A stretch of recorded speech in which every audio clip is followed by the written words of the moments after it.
Welcome back, everyone. In part 1, we broke down the first 6 groups together. We talked about Canada's 6-0 storm, Curaçao's legendary goalkeeper, and Turkey's painful early exit. But the real story of this tournament, that's what we're covering today.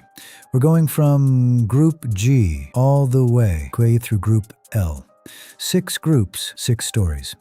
Argentina and France unleashing chaos, Spain somehow surviving the strangest group in recent memory, and Colombia quietly becoming one of the most dangerous sides in the whole competition. We're covering all of it, every detail, no skipping. If you're ready, let's pick up right where we left off. Group G, Belgium, Egypt, Iran, New Zealand. Group G. Possibly the most frustrating, most unpredictable, most fiercely competitive group of the entire tournament. Belgium and Egypt are level on 5 points at the top. Iran are breathing down their necks on 3. New Zealand are hanging on with just 1. On paper, it looks simple enough, but trust me, this group is anything but. Belgium came into this tournament cautiously. The golden generation is long gone, and without Romelu Lukaku, it's been Lois Openda and Leandro Trossard stepping up and carrying the load. 5 points from the top spot sounds solid, until you realize it's built on 2 draws and just 1 win. That's not a comfortable lead. That's a team still searching for its identity, and a team that needs to find it before the knockout rounds begin. The real surprise, though, Egypt, one of Africa's most storied footballing nations. Yes, but nobody expected this on the world stage. 5 points, a +2 goal difference, and a performance level that has genuinely matched Belgium stride for stride. Mohamed Salah's influence as the focal point of this team is undeniable. When a squad is smart enough to build its entire system around a player of that quality, magic can happen on the pitch, and that's exactly what Egypt has been doing. Iran are still alive on 3 points. They've been one of the most defensively organized sides in the group. That final third creativity just hasn't clicked consistently. To advance, they need a win in their last match and a favorable result elsewhere. Their fate isn't entirely in their own hands. That is never a comfortable place to be. And New Zealand, for them, this tournament has been about the honor of simply being here. 1 point, -6 goal difference. They faced heavy opposition and paid a heavy price. But then it's always distant and so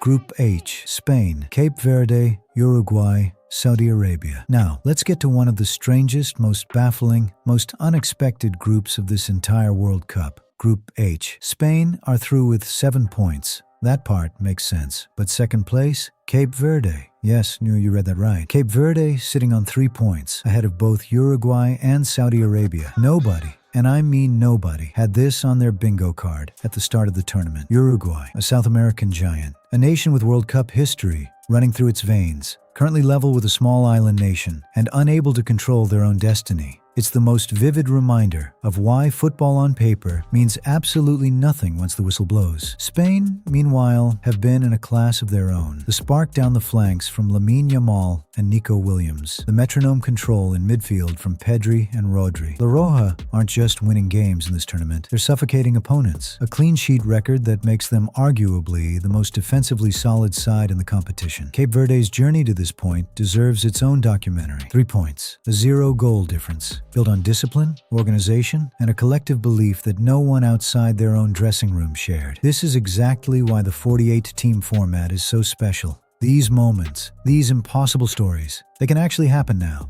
For Uruguay and Saudi Arabia, the final group game is everything. Both on 2 points, both playing each other. Win, and you're through. Lose, and you're almost certainly done. Football writes these moments better than any screenwriter ever could. To Group 1, France, Norway, Senegal, Iraq. Some groups spark debate. Some groups produce surprises. Group 1 sent one message, and it sent it immediately. France are here, and they mean business. 3 games, 3 wins, 10 goals scored, only 2 conceded. France dominated this group in a way we haven't seen in years. Kylian Mbappe, now playing his first major tournament after his move from Paris to Real Madrid, is treating the pressure like rocket fuel. Add Marcus Thuram's physical presence, Aurelien Troll in the engine room, and Theo Hernandez's relentless overlapping runs on the left. And what you get is a France side that's dangerous even on an off day, and genuinely frightening when everything clicks. Norway are the group's second story. Built around Erling Haaland, they collected 6 points and secured their place in the last 32. But let's be clear, Norway never got close to France's level. They finish second, and the draw for the knockout rounds will matter enormously. Haaland can carry a team, but even he can only carry them so far. Senegal finish third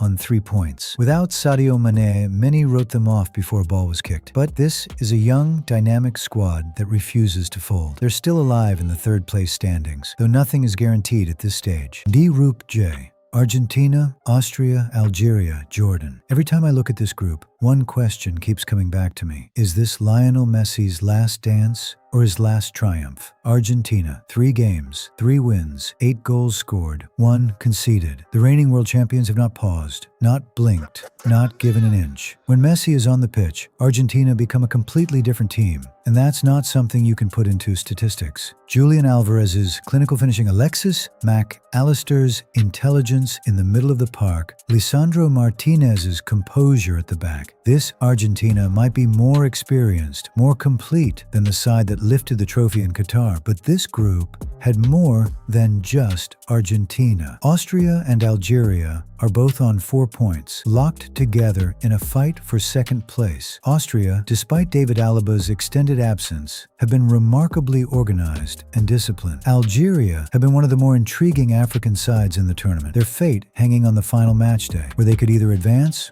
or go home. The goal difference between them and second place is essentially 0, which means both teams go into that last game with an equal shot. Jordan, unfortunately, tell a shorter story. 3 games, 0 points, 3 goals scored, 8 conceded. They'll want to leave this tournament with their heads held high in the final group game. Group K, Colombia, Portugal, DR Congo, Uzbekistan. This group will be remembered as the one that housed the tournament's quiet danger. Colombia lead on 7 points, ahead of Portugal. Let that sink in for a moment. Colombia have delivered exactly what their preparation promised. James Rodriguez's experience combined with Luis Diaz's speed and technical quality makes this side significantly more dangerous than their ranking on paper would suggest. 7 points. Just 1 goal conceded. This is not luck. This is a system that works. Portugal sits second on 5 points. Cristiano Ronaldo's role and contribution has always been a conversation starter. This tournament is no different. But the truth is, Portugal's foundation runs through Bernardo Silva, Bruno Fernandes, and Vitinha. Their game doesn't depend on Ronaldo's physical peak. 6 goals scored, only 1 conceded. Portugal have been quietly excellent at the back. DR Congo are still alive on 4 points in third. One of the more intriguing African stories of this tournament. Their final group game will determine whether they sneak through as one of the best third-place finishers or pack their bags. Uzbekistan finished bottom with 0 points and a -9 goal difference. Just being here was already historic for this nation, but competing at this level delivered a very hard lesson in what elite international football truly demands. Group L, England, Croatia, Ghana, Panama. And here we are, the final group. Group L, England and Croatia taking center stage. But the real story is just how close these two sides have run throughout. England topped the group on 7 points. Under new management since Gareth Southgate's departure, this England side is both promising and still finding its feet. 6 goals, 2 conceded. The numbers are good. But England's real test begins in the knockouts. Because every major tournament, we ask the same question about this team. When the pressure is at its absolute peak, what does England do with it? Croatia sits second on 6 points, and Luka Modric continues to be the smartest footballer on whatever pitch he steps onto. People have been saying Croatia are aging for years, yet somehow they keep showing up. If you've forgotten what they did on the road to the 2018 final, I don't know what to tell you. This team finds a way. Ghana are third on 4 points and mathematically still in it, though the path is narrow. Panama, on 0 points, with a -4 goal difference, endured one of the tougher group stage experiences in the tournament. Take a breath, step back, look at the full picture. Across these 6 groups, 2 things happened simultaneously. The big nations proved their quality, And the smaller nations proved they belonged on this stage. France and Argentina swept through their groups with overwhelming force. That was expected. But Cape Verde finishing above Uruguay in Spain's group, nobody saw that coming. Colombia leading Portugal to claim top spot in their group, that wasn't in anyone's script either. Where does that leave us? The favorites advanced, mostly, but very few of them did it comfortably. Most did it under real pressure, against teams that pushed back harder than expected. And that is a significant signal heading into the knockouts. France, Argentina, Spain, Germany, Netherlands, Brazil. When these names step into the elimination rounds, they won't be facing filler sides. They'll be facing teams that earned their place through grit, organization, and genuine belief. That's exactly what makes this tournament feel different. That's exactly what makes it worth watching. The 2026 World Cup isn't over. In many ways, it's only just beginning. Which of these 6 groups surprised you the most? Cape Verde's run? Colombia's dominance? France's relentless 9 points? Drop it in the comments. I read every single one. The knockout stage breakdown is coming very soon. You already know what to do if you don't want to miss it. Stay with football.